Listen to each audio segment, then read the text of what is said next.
¿Qué tal, amigos del canal? Bienvenidos a una entrevista más de El Cuarto Momento. Bienvenidos a esta sección que se titula Tu Ensayo, en donde hablamos de diferentes temas de ciencia. En esta oportunidad vamos a hablar de un tema que nos involucra a todos los seres humanos y a todos los seres vivos en este planeta. Hoy vamos a hablar sobre cambio climático y para eso hemos invitado a una especialista en el tema. Tenemos a la licenciada Estefanía Danival. Estefanía, mucho gusto y bienvenida al canal. Hola, mucho gusto, Luis. Muchas gracias por la invitación. Un gusto estar acá. Gracias a ti, muchas gracias.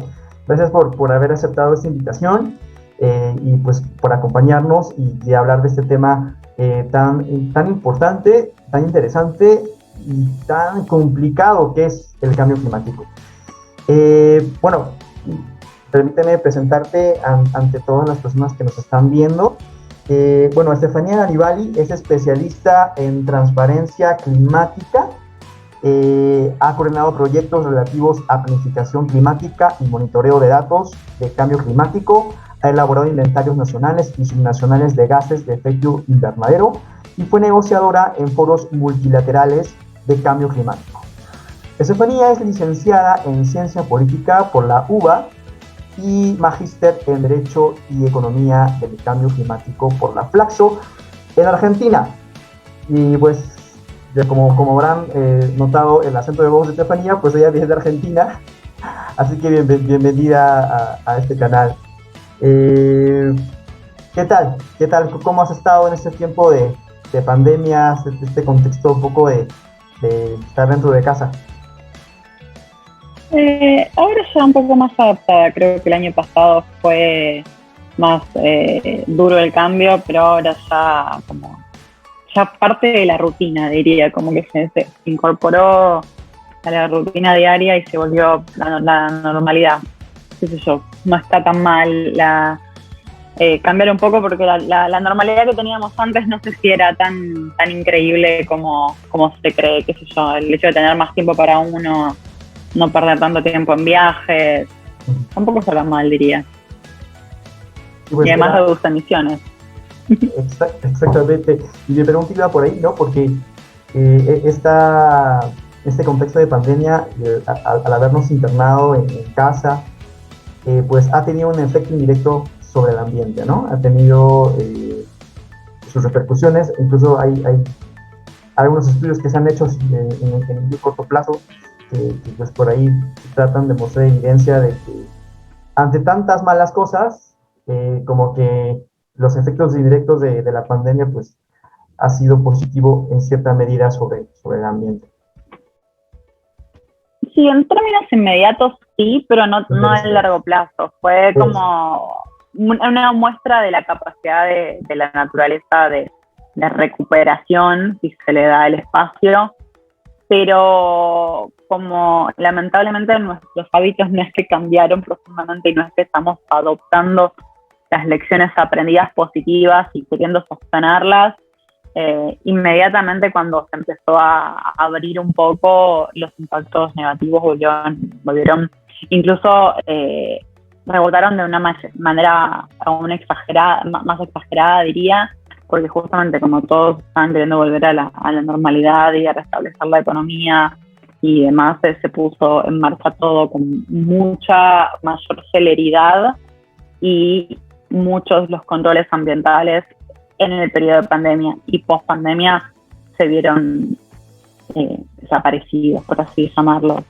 Entonces, como que hubo algún efecto positivo en algún momento, pero no es en el largo plazo. Incluso el año pasado las emisiones de gases de efecto invernadero globales alcanzaron un nuevo récord. Entonces, se comunicó así en un momento, pero no se sostuvo este efecto positivo en el tiempo. Exactamente, eso es lo que iba. Se sintió el efecto inmediato, como señalas, pero estos informes advertían de que iba a haber grandes efectos negativos en el largo plazo, ¿no? Tan solo por la generación de residuos, ¿no? que ha dejado la pandemia, ¿no? Las mascarillas, ¿cuántas toneladas de mascarillas tendremos en el mundo entero? Sí. Y eso ni hablar acá. Así es. Bueno, entremos de lleno a este tema tan complicado que es el cambio climático. Ya hace algunos años, Estefanía, veníamos escuchando tanto en las escuelas, en las universidades, en los centros de trabajo, en las noticias sobre el cambio climático. Pero, ¿qué es el cambio climático? ¿Es lo mismo que el calentamiento global? ¿Qué es lo que deberíamos entender por cambio climático? A ver, cambio climático y calentamiento global realmente son casi sinónimos en términos del ciudadano a pie. Tienen sus diferencias. El calentamiento global es, en todo caso, una de las causas del cambio climático, como una de las consecuencias que pasa. O sea, el aumento se involucra o se relaciona con el aumento de la temperatura media del planeta. Pero cambio climático es, o sea, la definición así acordada internacionalmente que se usa y que se entiende en lo que es la Convención Marco de Naciones Unidas sobre Cambio Climático, se refiere al cambio de clima atribuido indirecta o directamente a la actividad humana que altera la composición de la atmósfera y se suma a lo que es la variabilidad natural propia del clima. A ver, estoy hablando de clima y no de tiempo, eso es una distinción importante. El clima es la variable, incluye la variable temporal más extensa a lo largo de un periodo de años extenso. La variación que va teniendo el clima, el tiempo, es el tiempo meteorológico, es cómo estuvo el día hoy. En cambio, el clima son los patrones de precipitación, de temperatura y otras variables climatológicas que se alteran a lo largo de los años. Se alteran o no a lo largo de los años. El cambio climático justamente lo que tiene es una alteración adicional a la variación ya propia de la naturaleza del clima. El clima ha cambiado a lo largo de la historia de la Tierra numerosas veces, pero la característica destacable del cambio climático es que en los últimos 200 años nuestra afectación, nuestras actividades han provocado cambios en la composición de la atmósfera que impactaron sobre el sistema climático de una forma significativa en un periodo muy corto. Recién hablábamos justamente del tema de las actividades humanas y cómo en un periodo corto de tiempo dejamos de hacer algo y la naturaleza reaccionó. Bueno, la naturaleza, los cambios en general son muy lentos, los cambios profundos, cambios de temperatura suelen ser a lo largo de millones de años. Nosotros en los últimos 200 años, o sea, un segundo en el tiempo de la Tierra, hemos aumentado la temperatura en aproximadamente 1 grado, 1.1, según el último reporte del panel intergubernamental de cambio climático, que es el conjunto de científicos que emiten los reportes de cambio climático que dan insumos para la negociación que se da en el marco de lo que es la Convención Marco. Hay un montón de siglas, les pido disculpas por adelantado, pero es un tema que tiene 2 millones de siglas. Y el cambio climático justamente lo que hace es a nosotros, nuestra actividad humana, lo que afecta es la composición de la atmósfera. La atmósfera, imagínensela como una manta que rodea el planeta Tierra y el efecto invernadero es el efecto natural de la Tierra que permite la vida en la Tierra. Sin ese efecto, sin esa manta que nos cubre, la temperatura en la Tierra sería menos 14 y no 18 grados centígrados. Entonces, el efecto invernadero es justamente producto de nuestras actividades humanas que emiten gases de efecto invernadero y van aumentando el grosor de esta manta que nos cubre y hace que la radiación terrestre no pueda salir y la temperatura aumente.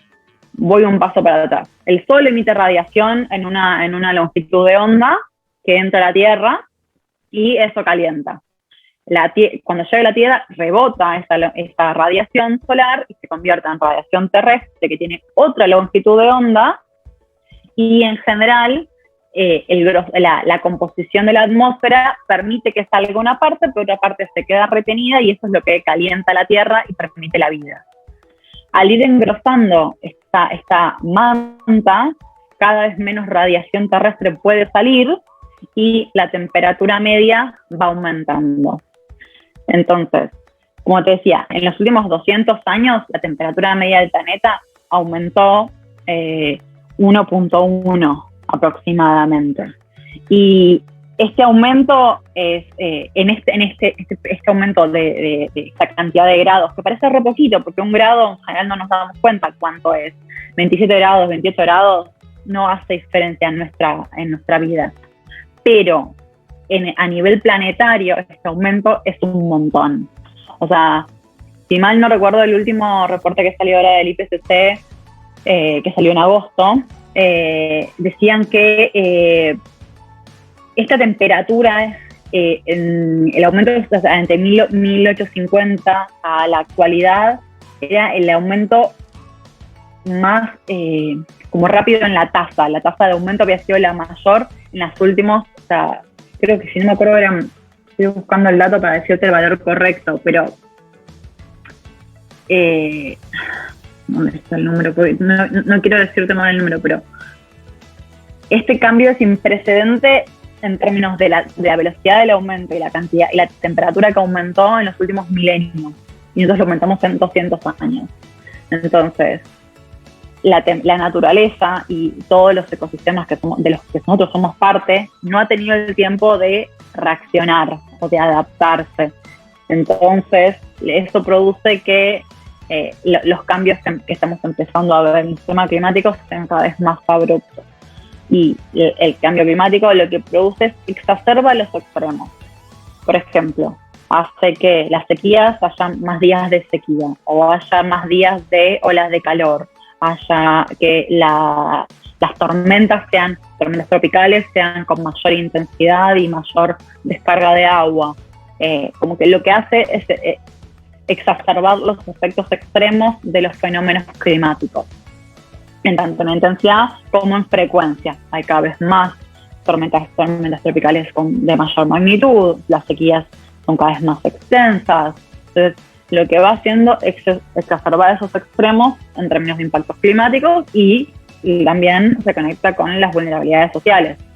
¿Quiénes son los que peor la pasan? ¿Quiénes son los que reciben los impactos peores? Son las personas más vulnerables, porque sus condiciones de vulnerabilidad se ven exacerbadas ante estos fenómenos climáticos. Son los que están menos preparados para responder a las amenazas que van surgiendo por los cambios climáticos. Claro, tanto la adaptación o la mitigación de estas personas es más complicada, ¿no es cierto? Si para nosotros que vivimos en la ciudad tal vez sea más fácil, pues para las personas que viven en el ámbito rural, que tienen una serie de deficiencias, pues es más complicado. Me gusta lo que acabas de mencionar, ¿no? Que es una amplificación en las frecuencias, ¿no? Y la magnitud, ¿no? de lo que está ocurriendo. Y eso nosotros lo estamos viendo, ¿no? Lo percibimos. Podríamos pensar que, pues, bueno, generalmente decimos esta frase: el clima está loco, pero lo que pasa es que está cambiando. El clima no está loco, el clima es un sistema que reacciona a un estímulo, y nosotros estamos justamente alterando un equilibrio. Exactamente. Ajá. La atmósfera tenía un equilibrio, y nosotros estamos con las emisiones de los gases de efecto invernadero provenientes de la combustión de la quema de combustibles fósiles, las actividades de agroindustriales masivas, con la ganadería industrial, la deforestación.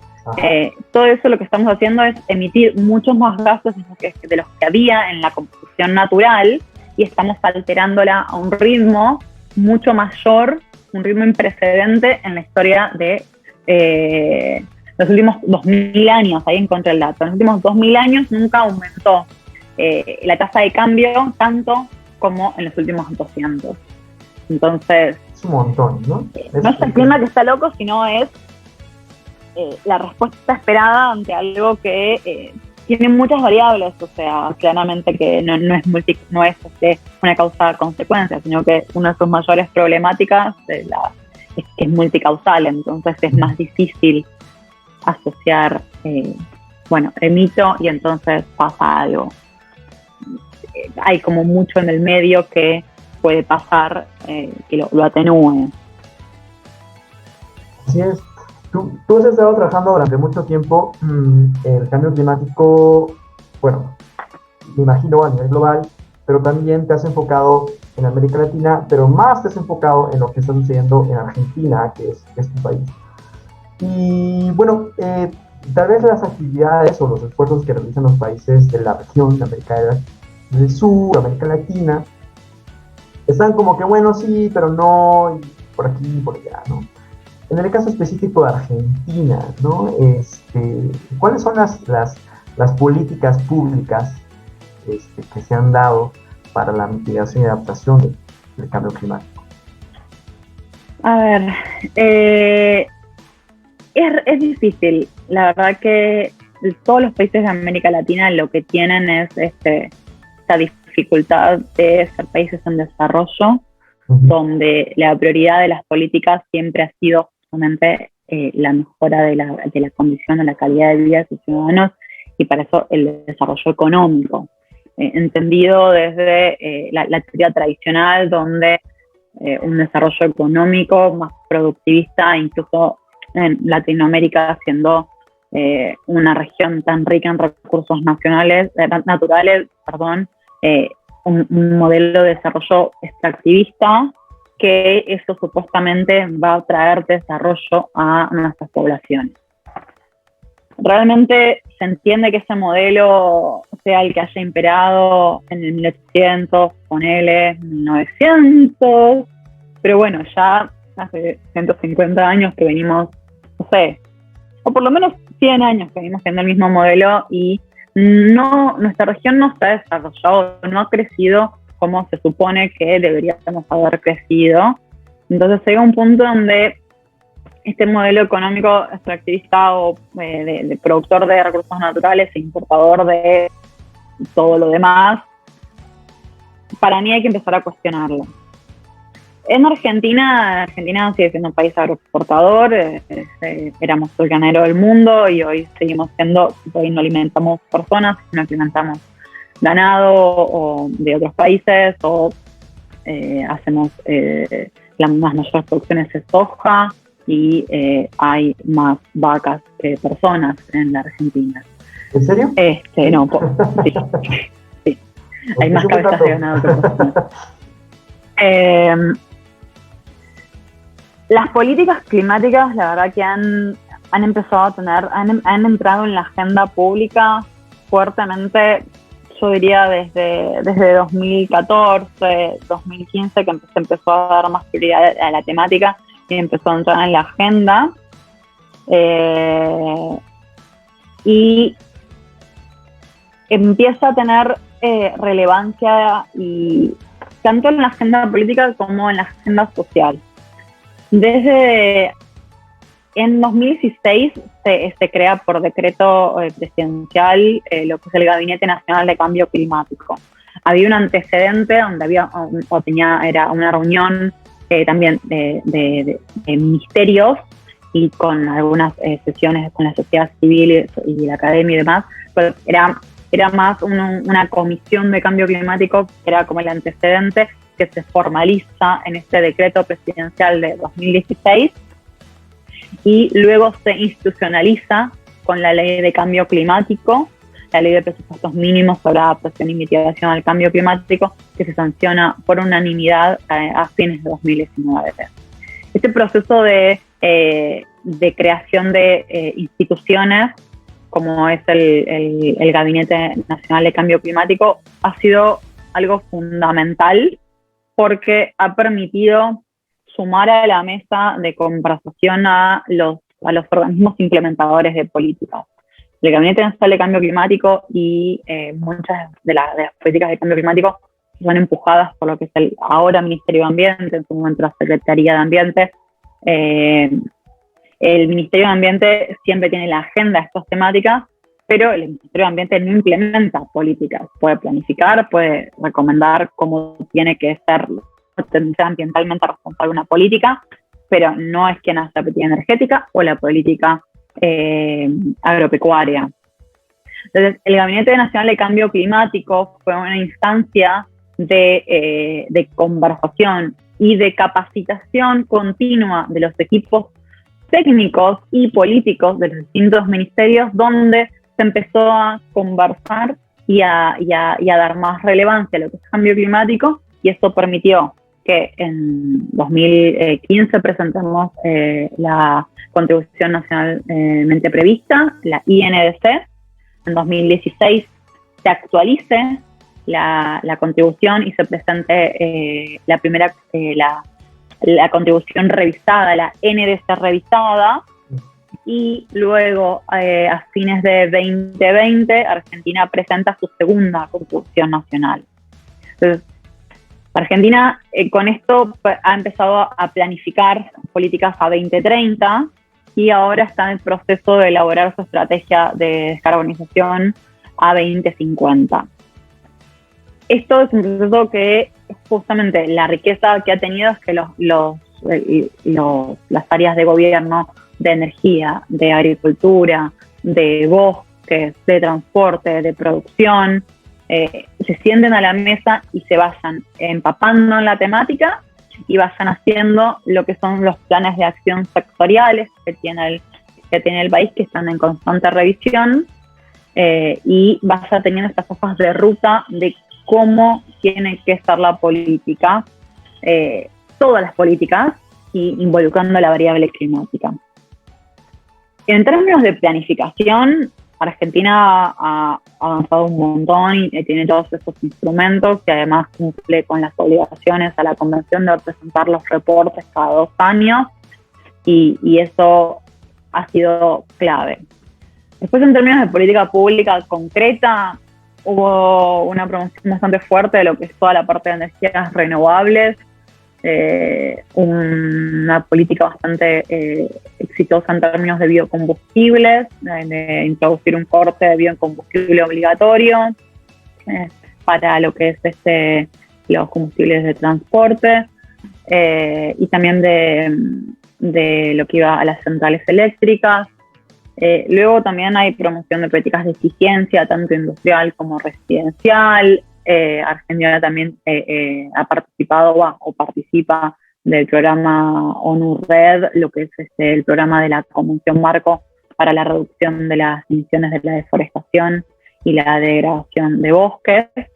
Y con eso, con las emisiones evitadas con este programa, ha podido acceder este año a lo que se llama pago por resultados, de lo que es el fondo verde. Le ha dado un monto de financiamiento justamente por las reducciones evitadas a la deforestación. Creo que si no recuerdo mal, ¿no? ¿Sí? Como un presupuesto por resultados, ¿no?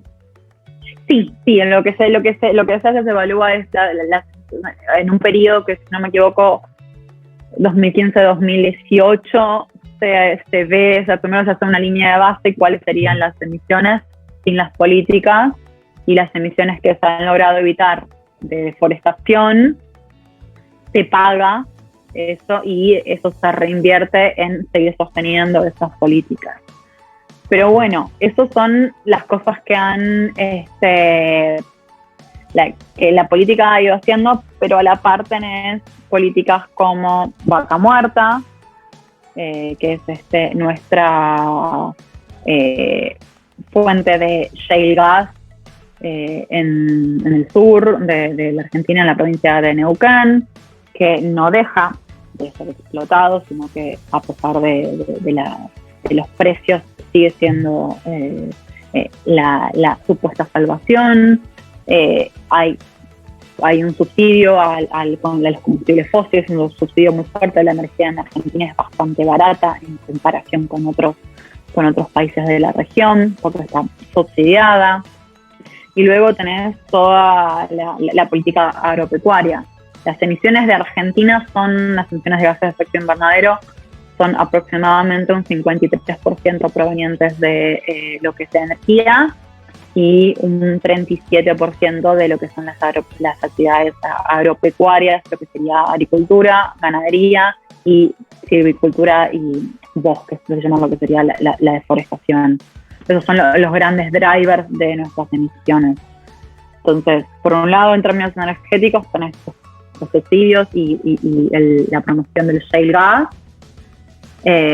sí acompañado con un poco de crecimiento de renovables, pero que les cuesta crecer porque la energía es muy barata, la energía terminal, lo que uno paga es muy barato por el subsidio, entonces no es competitivo. Y por otro lado, todo lo que es la política agroindustrial, donde la ganadería es una de las principales fuentes de divisas del país, porque exportamos casi el 80% de la producción, no, perdón, 20% de la producción y 80% se consume, es inverso, se consume mucha carne y es parte de la idiosincrasia argentina. Y después tenés grandes extensiones, o sea, lo que va pasando es que también exportamos soja y la agricultura va empujando la frontera agrícola, va deforestando. Entonces tenés altas tasas de deforestación. El año pasado, en pandemia, la deforestación ilegal que hubo fue enorme,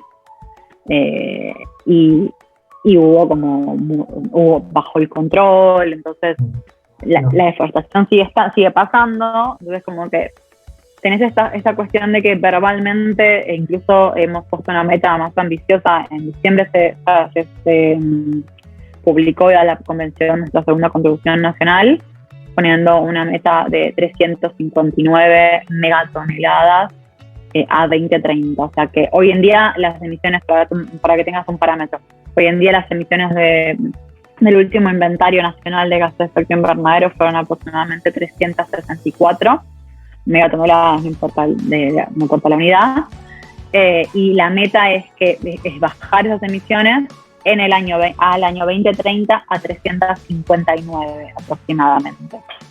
Es una baja bastante generosa en términos de nuestra economía.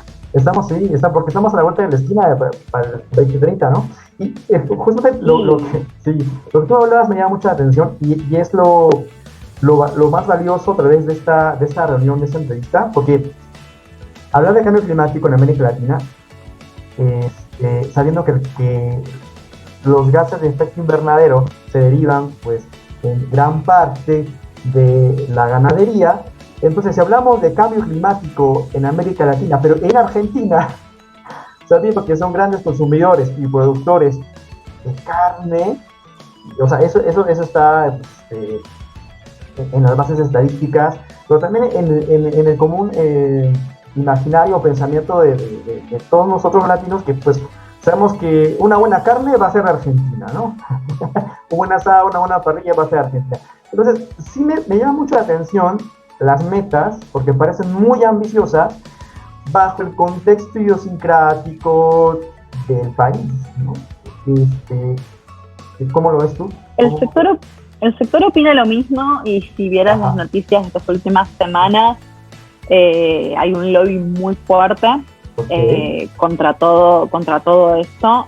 La verdad que el sector no está on board, por así llamarlo, y eso es un conflicto bastante fuerte. O sea, el Ministerio de Ambiente tiene sus dificultades para llevar adelante esas políticas. En abril, el presidente, en la conferencia de líderes que convocó el presidente Biden, aumentó incluso nuestra ambición y dijo que íbamos a reducir un 2% más. O sea, la meta es llegar a 350 megatoneladas en 2030. Y además, el año pasado se puso la meta de la estrategia a largo plazo, aspirando ya a la carbono neutralidad en 2050. Son las políticas correctas, supuestamente, en términos aspiracionales. La dificultad que estamos teniendo es cómo conectarlas con la política concreta. Como te decía, tenemos socios a los combustibles fósiles. Hace poco salió una ley de promoción de hidrocarburos, un proyecto de ley de promoción de hidrocarburos que el Congreso tiene que revisar, y también salió un proyecto de ley de promoción agroindustrial, donde se promueve la ganadería. Es ahí donde ves, o sea, alguien desde afuera dice, bueno, me encantan tus metas, pero como decías, 2030 está a la vuelta de la esquina, y todavía no queda claro cómo vamos a implementar estos compromisos que estamos poniéndonos. Hay mucha dificultad desde lo que decís en términos idiosincrásicos en Argentina.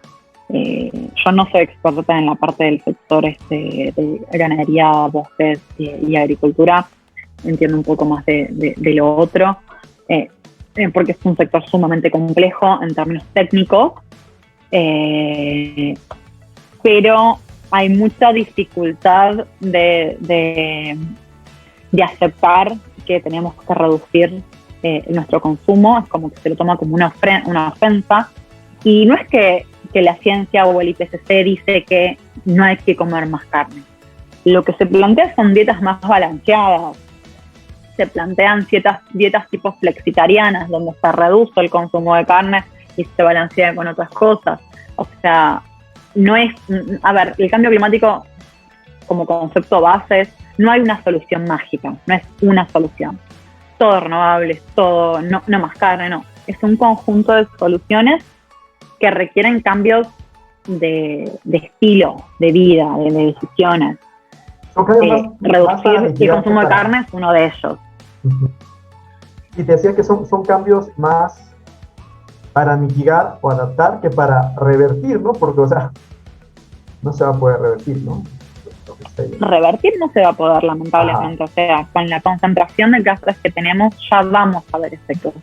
Si escuchaste hablar internacionalmente, dice que tenemos que no superar los 2 grados, ese es como, o el grado y medio, el 1.5. Esos son los números más mencionados. Esos límites de temperatura que se plantean no son la solución, sino que son los límites que la ciencia ha evaluado para garantizar los impactos menos drásticos. Si superáramos los 2 grados, los impactos serían aún mayores. Y no podemos prever si habría como una exacerbación, o sea, efectos que no se pueden prever, una combinación de efectos cuyo resultado no se puede prever pasado los 2 grados. Como que pero los 2 grados aún así ya nos van a dar efectos, eso lo estamos viendo. Hoy en Argentina, el área de lo que es la cuenca del Delta, del Paraná, tiene la bajante histórica en los últimos 50 años, que no había una sequía con el río Paraná, uno de los ríos principales que viene desde la Amazonía y desemboca en el Río de la Plata, ha tenido esta bajante tan grave. Entonces, eso ya lo estás viendo. En otras partes del país hubo aumento de precipitaciones, y eso genera precipitaciones muy intensas en periodos cortos que generan inundaciones. Los glaciares ya están retrocediendo. Entonces, los impactos ya los estamos viendo a nivel local y a nivel global. Eso ya no se puede evitar, ni aunque dejáramos de emitir mañana, cosa que no va a pasar. Los impactos ya van a estar. Entonces, por eso las 2 respuestas que hay es la mitigación, o sea, reducir nuestras emisiones de gases de efecto invernadero, la emisión, y aumentar los sumideros, las fuentes de captura, en general los naturales, o sea, los ambientes forestales o los humedales, o sea, los ambientes que capturan dióxido de carbono. Y por otro lado, la adaptación es clave, porque lo que hacemos es adaptarnos a los impactos que ya estamos viendo. Días de calor, días con más días de olas de calor, más inundaciones, más sequías, depende. La adaptación es local y la mitigación se suele decir que es global, porque más o menos las tecnologías o las respuestas son más globales, por así decir, o sea, renovables, eficiencia energética, el tema del transporte no motorizado o transporte eléctrico, reducción del consumo de carne. Hay múltiples soluciones, pero son más o menos iguales. La adaptación tiene que estar conectada con el territorio. No hay un territorio igual al otro. Exactamente. Y lo que acabas de mencionar propicia la siguiente pregunta, y creo que es un poco de lo que te interrumpí. Lo que estábamos conversando de la adaptación propiamente bueno, ya mencionaste que la adaptación tiene que ver con lo local, específicos del territorio, pero propiamente con la Argentina, ¿no? O sea, yo me imagino decirle a un argentino, ¿sabes qué? Tienes que disminuir tu consumo de carne, como acabas de decir, puede sonar como una afrenta, ¿no? Es como decir, pues, vas a tener que dejar de consumir el tomate por un tiempo, o sea, es como si a un peruano le dijera, ¿sabes qué? Tienes que dejar de comer ceviche porque vamos a morir, ¿no? Es duro, es difícil y me parece que es más difícil justamente en nuestros países, ¿no? En nuestros países que adolecen de pobreza extrema, que se sitúa en las partes rurales, donde el consumo, por ejemplo, de carbohidratos que vienen, ¿no? Perdón, de calorías que provienen de los animales, tiende a veces a ser reducida, ¿no? Siendo que es en las áreas rurales donde se produce la mayor cantidad, pues, o donde se da la actividad ganadera, ¿no? Entonces es complicado, es difícil. Y tú hablabas de que, pues, como política pública se han estado haciendo subsidios y diferentes cosas. Pero el argentino de a pie, Estefanía, el argentino de a pie, ¿cómo crees que puede estar aportando, si es el caso, a la mitigación y a la, bueno, a la sí, mitigación y adaptación del cambio climático? Creo que no es una cuestión del argentino de a pie, sino es un poco el ciudadano en general. Hay cuestiones, yo diría 3 puntos principales, si pudiese elegir 3 acciones que pueda hacer una persona. Primero están desde la vocación o la capacidad cívica. Votar a personas, o sea, que no nieguen la ciencia, o sea, tomarnos el deber cívico de votar y informarnos qué candidatos tienen políticas que están alineadas o que tienen en cuenta un programa que considere cambio climático. Luego, exigir que las leyes que hace nuestro Congreso estén en línea y que no sean justamente de promoción de hidrocarburos o de promoción de un sistema agroindustrial, sino que sean leyes alineadas con los compromisos que ha tomado los países, cada país con su particularidad, y luego exigir que las leyes que están se cumplan. Argentina tiene hace 10 años, o más ya 10 años, la ley de bosques. La ley de bosques está, nunca en el presupuesto anual ha recibido el presupuesto que tiene asignado.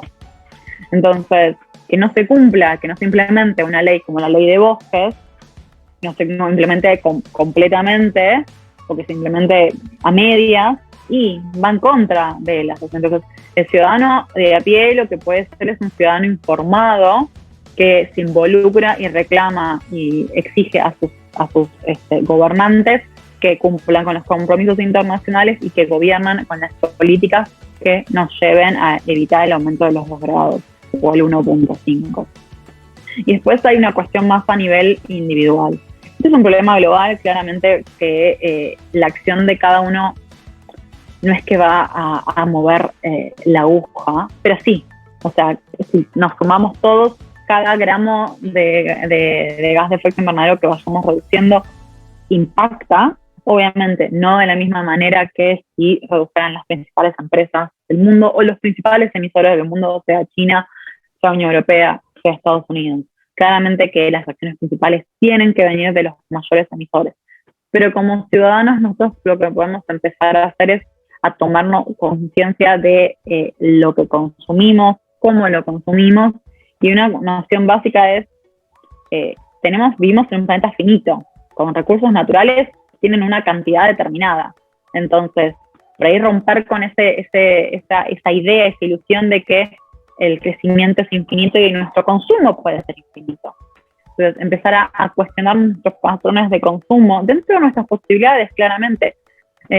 Hace poco leí que es mucho mejor tener 100 ambientalistas imperfectos o 100 personas concientizadas imperfectas que hagan cada uno lo que puede dentro de sus posibilidades, que 10 ambientalistas, esos que no reducen, tipo, no producen residuos, no consumen plástico, son todos veganos.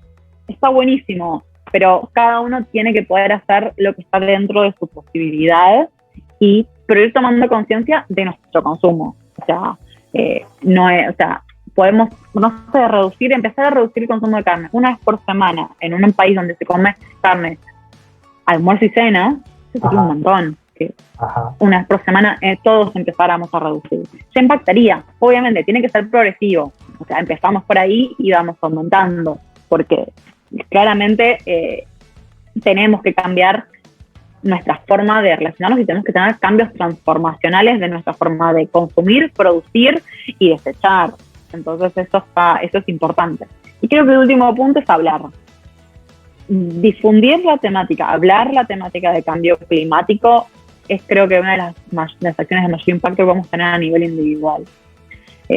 Charlar lo que se convierta en un tema de la agenda, pero en un tema de agenda no que genere miedo, porque muchas veces se lo presenta catastróficamente o con el oso polar que está derritiéndose en una isla. ¿No?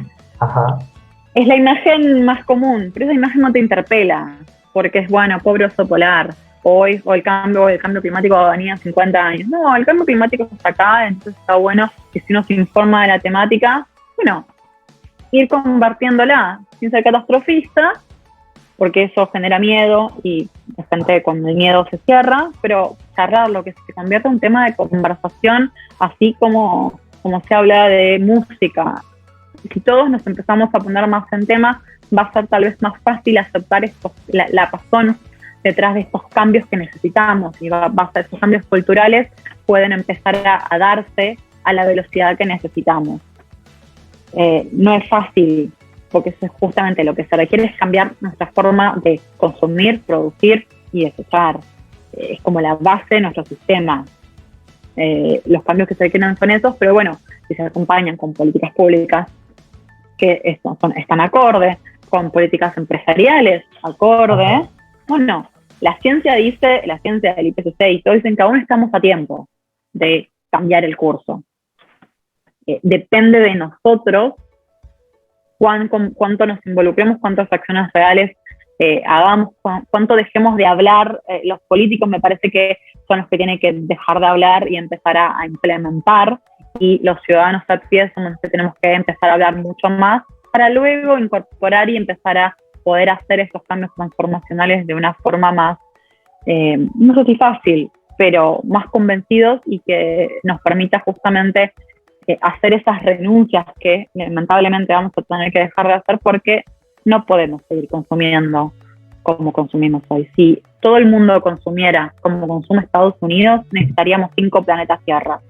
Y hasta donde yo sé, tenemos uno. Yo sé que andan haciendo misiones hasta el espacio, pero eso no va a ser para todos. Entonces, el planeta que tenemos es este, y es fundamental que todos nos involucremos en su cuidado y en resolver y atender el cambio climático y la emergencia climática, empezar a tratarlo como una emergencia, y lo es. Así es, Estefanía. Me gusta sinceramente tu línea de pensamiento, en el sentido de que lo que pasa es que a veces los políticos y muchas personas, incluso también los científicos, no terminan de aterrizar las cosas para que las personas que son las que toman las decisiones inmediatas lo entiendan, ¿no? Y lo último que acabas de decir, eso de conversarlo, así una cuestión como que hablemos, como ahorita, por ejemplo, ¿no? Oye, mira, pues sí, el cambio climático es un problema, y no es un problema de acá a 50 años, no es un problema solo de los países grandes, no es un problema de una clase social, política, intelectual, sino es un problema de todos. Y yo creo, te cuento una anécdota muy breve. Cuando estuve trabajando visitando el interior de Perú, en las zonas de la sierra, es muy interesante cuando tú empiezas a conversar con las personas del ámbito rural y te dicen, antes tal fuente de agua, según me contaba mi abuelo, ¿no?, que su papá le contaba, que tal fuente de agua era así, ¿no? Pero ahora yo veo que esta fuente de agua pues ya no me da lo que me tiene que dar, las especies que habían ahí ya no existen. Entonces a mí me impactó cuando esta persona que me contaba me dijo, es que se debe al cambio climático. Y dije, wow, sí, o sea, lo están entendiendo. Y a veces creemos que las personas del ámbito rural no lo entienden, yo creo que sí lo están entendiendo, incluso más que las personas que vivimos en las grandes ciudades, en el área metropolitana. Y eso es muy importante tenerlo en cuenta. Es que ahí tocaste dos puntos fundamentales. Sí. Por un lado, la gente que está en los ámbitos rurales está más en contacto con lo natural y puede ver esos cambios que nosotros viviendo en nuestras ciudades de cemento no vemos porque somos muy desconectados. Pero el punto del otro es conectar el cambio climático con la vida diaria es la forma más fácil de que el ciudadano a pie lo pueda ir incorporando. Porque justamente al ser una problemática multicausal, a veces es muy difícil. Pero si vos vas conectándolo, bueno, mira, este año que en el Delta del Paraná hubo una seca muy fuerte, esto se debe a que en la Amazonía también hubo una sequía, y las sequías de la Amazonía tienen mucho que ver con el cambio de la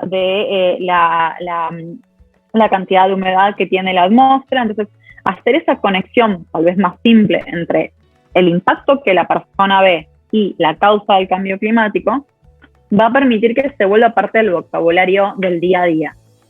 Y ahí también hay un rol fundamental de los medios, de empezar a comunicar mejor.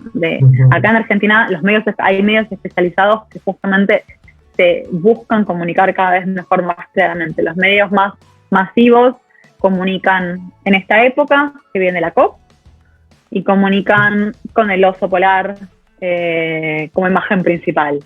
Y no es un problema del oso polar. Ojo, el oso polar va a ser uno de los impactados, pero no nos olvidemos que esto nos va a afectar a todos. Como decías recién, no va a distinguir en países, clase política, clase económica. Los impactos nos vamos a ver todos. Sí, la gente que tiene mayor poder adquisitivo va a poder defenderse o sobrellevarlo mejor que aquellos que no tienen recursos.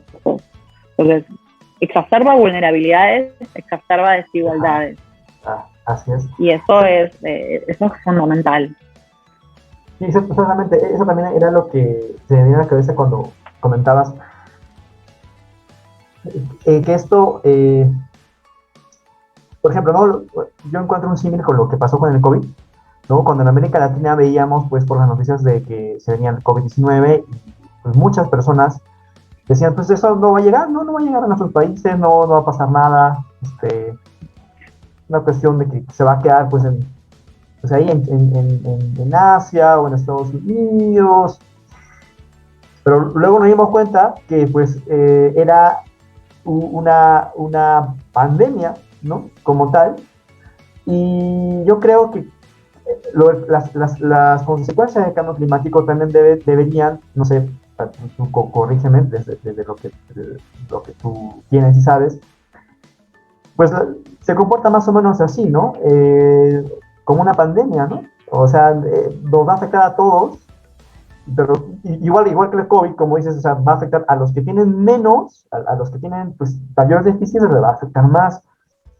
Y los que tienen la posibilidad de adaptarse, yo creo igual, o sea, el planeta, como tú también lo mencionaste, es uno solo, no hay otro hasta donde sabemos, y bueno, tampoco creo que las exploraciones lleguen a tiempo. Y sí, no sé qué tú opinas. Yo hago un símil entre la pandemia y podríamos llamar que los efectos del cambio climático, pues va a ser como una pandemia, ¿no? Es que es una buena analogía la pandemia, porque lo que pasó fue que empezó en algunos países, luego se expandió a todos. O sea, los efectos del cambio climático lo vienen viendo algunos países antes, que ya han empezado a verlo antes, ahora ya están cada vez más globalizados. Sin ir más lejos, este verano del norte hubo incendios, hubo inundaciones, incendios en Estados Unidos vienen habiendo hace varios años, las inundaciones en Alemania, en China. Los países más desarrollados están empezando a ver los impactos también en ellos, cosas que era como, no, bueno, se inunda el sur o las islas del Pacífico se están quedando cada vez con menos territorio, como que muy lejano también.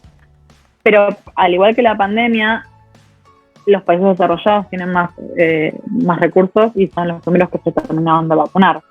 Los países en desarrollo todavía no tienen total su población vacunada, los sistemas de salud que tenemos colapsaron enormemente porque no tenían capacidad. Entonces, justamente, los efectos exacerban las desigualdades preexistentes. El cambio climático va a afectarnos a todos, pero el grado de afectación va a depender justamente de las condiciones de inicio, las condiciones de partida que tenemos, que claramente no son todas iguales.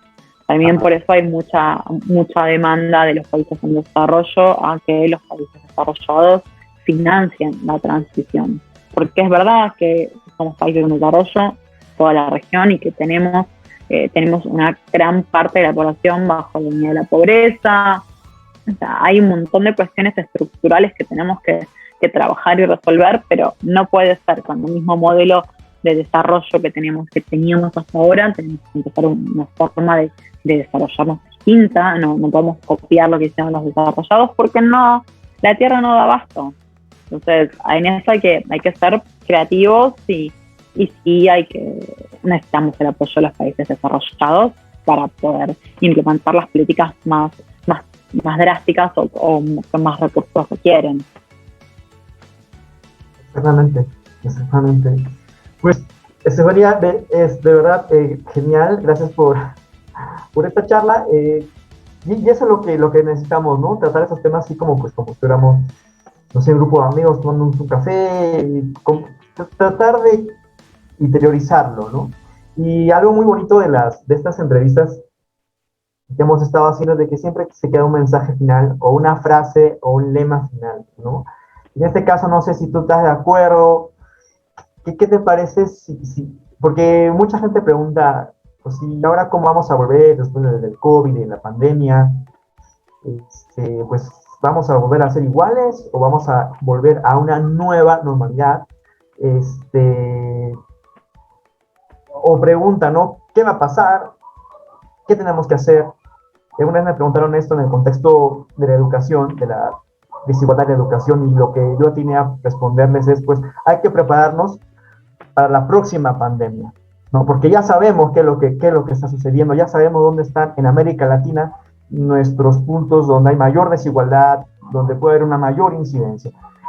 Y en este caso, no sé, de lo que hemos hablado ahora último, se me viene a la mente de que pues, hay que prepararnos para la próxima pandemia. ¿Qué serían las consecuencias del cambio climático? No sé qué opinas. Sí, yo creo que sí. O sea, creo que esta pandemia nos dio la ventana de oportunidad para ver que se puede hacer de una forma distinta las cosas y que no necesariamente lo que había antes era lo ideal. Creo que ahí hay como que romper ese mito de que estábamos perfectos y la pandemia vino a romperlo, sino bueno, también esta es una oportunidad de hacer borrón y cuenta nueva y probar a hacer las cosas de una manera distinta, ver qué pasa. Es una oportunidad, hay que agarrarla, ¿no? Porque si no, justamente esta va a ser la primera pandemia de muchas. Y sí, hay que prepararse para la próxima, y el cambio climático, justamente, uno de los efectos es aumentar la dispersión de los vectores de enfermedades. Entonces, si seguimos avanzando sobre la naturaleza de esta forma indiscriminada y creyéndonos que somos algo separado de ella y no un animal más, una especie más dentro de un ecosistema, y vamos dentro de poco, tendremos pandemias frecuentes. Y nos empezamos a ver como parte del todo, parte de este planeta donde una cosa afecta a la otra, estamos todos interconectados. Entonces eso nos da una noción de conexión con lo que nos rodea y de empatía con las otras especies y los otros seres humanos. Y bueno, podemos empezar a repensar cómo nos relacionamos con la naturaleza y cómo nos afecta, porque a la larga el planeta va a seguir estando. Lo que va a verse afectado son las especies que viven sobre él, entre ellos nosotros. Entonces, no es por el planeta, sino que es por nuestra propia especie, y tenemos la oportunidad de resolverlo, de cambiar. Entonces, hay que ver cómo nada, es una oportunidad, es una ventana, a ver si entramos, a ver si tocamos la puerta, abrimos y entramos, hacemos hacer las cosas de una manera distinta. Pues esperemos y ¿qué te parece si acá en algún tiempo volvemos a reunirnos, conversar, a ver qué se avanzó, por ejemplo, en la Argentina, qué se avanzó en América Latina, y pues ahí cómo vamos? ¿Te parece? Dale, bárbaro, me encanta. Pues estuvo con nosotros Estefanía Anibali. Muchísimas gracias por esta genial entrevista y muchas gracias por la información que nos acabas de dar. Muchas gracias. Saludos por allá. Gracias a vos por el espacio. Chao. Bye.